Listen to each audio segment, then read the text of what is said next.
Have you ever wondered why China has produced more philosophers, inventors, and dynasties than almost any civilization in history? Why Chinese families seem unbreakable? Why so many people who follow ancient Chinese wisdom seem to carry a quiet, unshakable peace that most of us spend our entire lives chasing? It's not culture. It's not tradition. It's not something you have to be born into. It's habits. Tiny habits that have been passed down for thousands of years. Habits so quiet, so ordinary, they almost disappear into daily life. But that's exactly why they work. Because the habits that change your life the most are never the ones that feel like change. Today, I'm gonna show you 8 tiny Chinese habits that make a massive difference. Not overnight, not in a week, but in the kind of slow, deep, permanent way that reshapes who you are at your core. And I wanna start with a story, not about a person, about a tree. The Chinese Moso bamboo spends its first 4 years underground. You plant the seed, you water it, you fertilize it, and nothing happens. No shoot, no stem. No sign that anything is alive down there at all. Most people would give up by year 2, year 3, definitely. But the farmers who understand bamboo, they keep watering because they know something that most people don't. In year 5, the bamboo grows 90 feet in 6 weeks. 90 feet, 6 weeks. Not because something suddenly changed, but because for 4 invisible years, it was building the roots strong enough to hold that kind of growth. That story is these 8 habits. Keep it in the back of your mind. We're coming back to it. The first tiny habit is Wu Wei, and it might be the most misunderstood idea in all of Chinese philosophy. Wu Wei means effortless action, or more simply, stop forcing things. In Taoism, Wu Wei is the practice of moving with life instead of against it, like water. It doesn't force, it flows. It doesn't fight the rock, it goes around it. And eventually, it carves the canyon. Not in a day, not even in a year, but eventually, the water always wins. Most people do the opposite. They force, they grind, they push through walls instead of finding the door. And the result? Burnout, resentment, exhaustion. The feeling that you're working incredibly hard and somehow getting nowhere. Wu Wei says the problem isn't your effort, it's your direction. When you feel massive resistance in your life, pause. Ask yourself, am I forcing this or is there a more natural path? Because the right direction rarely feels like a war. It feels like a current. And the moment you stop fighting the current and start moving with it, everything gets faster. Not easier, faster. So try this today. Pick one thing in your life you've been forcing. A relationship, a goal, a habit. And instead of pushing harder, ask yourself, what would happen if I simply let this flow? The answer might be the most useful thing you hear all week. But flowing doesn't mean avoiding hard things. And that brings us to the second tiny habit, qi-ku. Qi-ku literally means eating bitterness. It means voluntarily walking toward difficulty instead of away from it. In Chinese culture, qi-ku is not just respected, it's celebrated. Parents teach it to their children early. Elders speak of it with pride. The ability to endure hardship quietly, without complaint, without an audience, is considered one of the highest forms of character a person can have. Here's why that matters to your brain. Every time you avoid discomfort, you train your brain that discomfort is dangerous. And your brain is very good at learning lessons you didn't mean to teach it.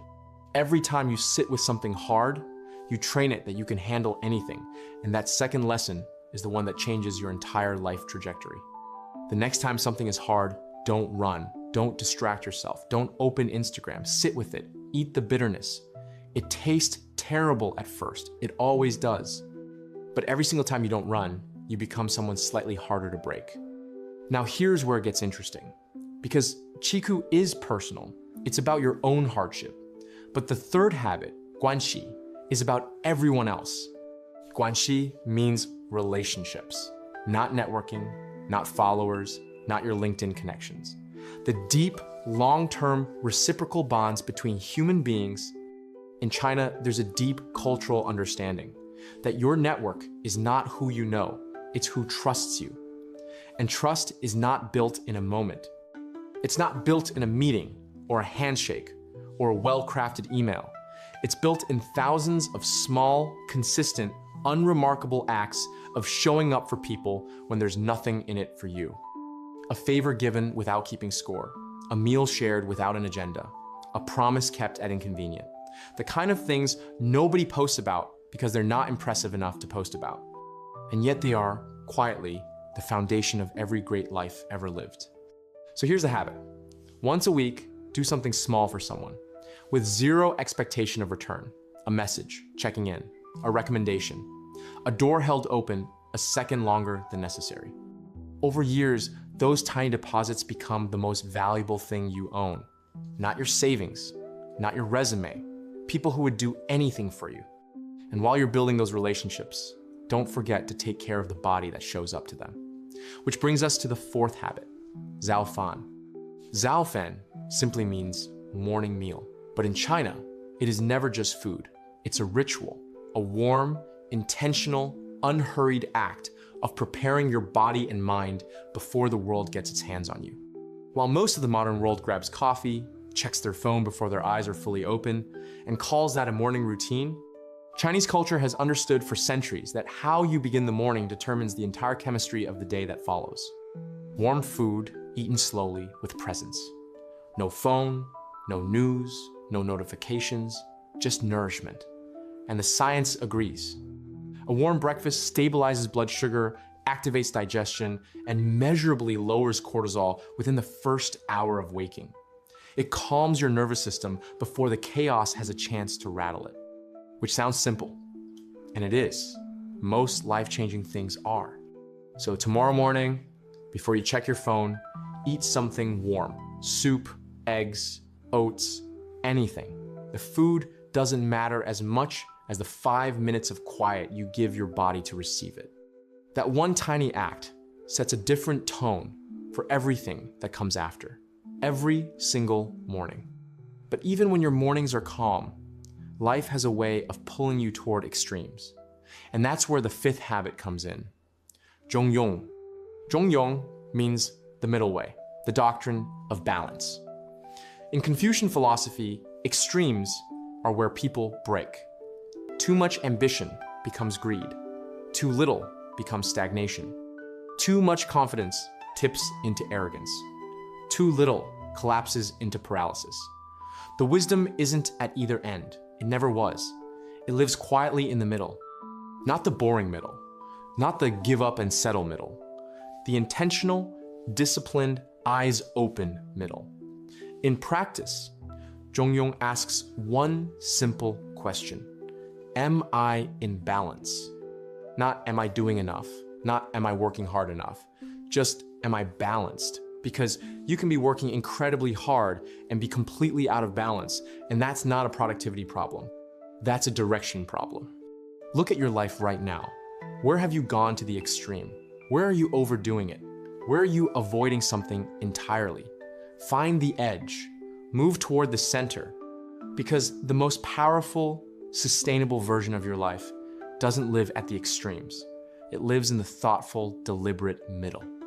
And getting there requires exactly the kind of patience we're about to talk about. Remember the bamboo? This is where we come back to it. The sixth tiny habit is Ren. And it is the habit that makes all the others possible. Ren means patience, but not the passive, white knuckle, gritting your teeth kind of waiting. Active patience. The kind where you are fully committed, fully engaged, fully doing the work, but you are not rushing the outcome. Because you understand something that most impatient people never figure out. The timeline is not yours to control. The roots are. Most people look at their life in year 4 and see nothing happening and conclude that nothing will ever happen. They quit, they pivot, they start something new. And they miss the 90 feet that was 6 weeks away.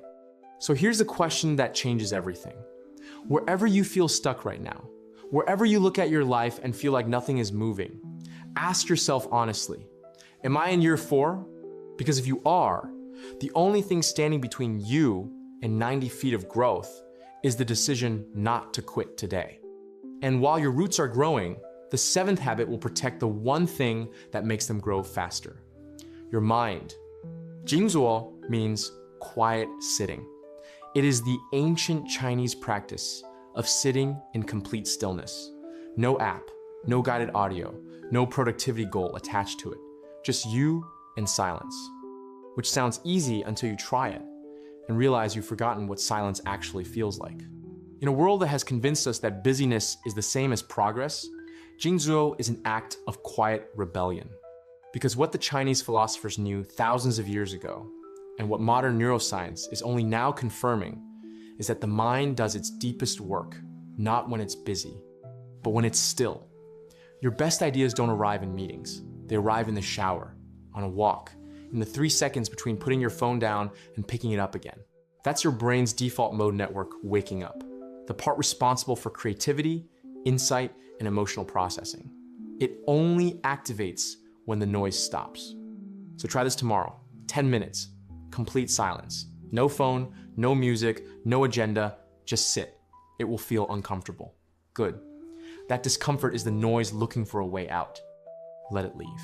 Because in the quiet on the other side, you will find more clarity than any system, strategy, or morning routine will ever give you. And finally, when the noise is gone and the clarity arrives and you can see your life for what it really is, the eighth habit is the one that lets you look at the broken parts without flinching. Jubai, stand up 9 times when you fall 8. The Chinese have never celebrated people who never fail. That's not the story they tell their children. The story they tell is the one about getting up. One more time. Always one more time. Because in Chinese philosophy, falling is not the opposite of success. It is part of the path. There is no dynasty that rose without first collapsing. No master who mastered anything without first being terrible at it for longer than was comfortable. The difference between the people who built something lasting and the people who didn't is almost never talent. It's almost never circumstance. It's that they got up one more time than they fell. So wherever you've fallen recently, hear this. The fall does not define you. The getting up does. And every single time you rise, you carry something with you that wasn't there before. Not just experience, not just resilience. The proof deep in your bones that you can.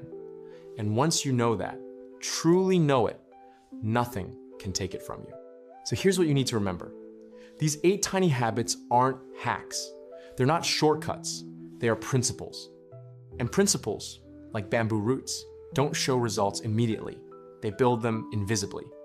Wu Wei teaches you to stop fighting the current and start flowing with it. Qigong builds the kind of inner strength that difficulty cannot break. Guanxi reminds you that the most valuable thing you'll ever build is the trust of other people. Zaofan says, protect the morning and the morning will protect you. Zhongyong calls you back to the center when you've drifted to an extreme. Ren gives you the patience to trust the work you cannot yet see. Jingzuo returns you to the stillness where your best thinking has always lived. And Jubai reminds you that the story of your life is not written when you fall. It's written when you decide to stand back up. You don't need all 8 today. Pick one, the smallest one, the one that costs you almost nothing. Let it take root, then add another, slowly, quietly, without needing anyone to notice. Because here's the thing about bamboo, nobody applauds the roots, but the roots are everything. If this shifted something in how you see your daily choices, hit subscribe. Because the biggest transformations of your life won't announce themselves. They'll arrive quietly, after years of tiny habits done in the dark, when nobody was watching. And that's exactly the kind of change that lasts.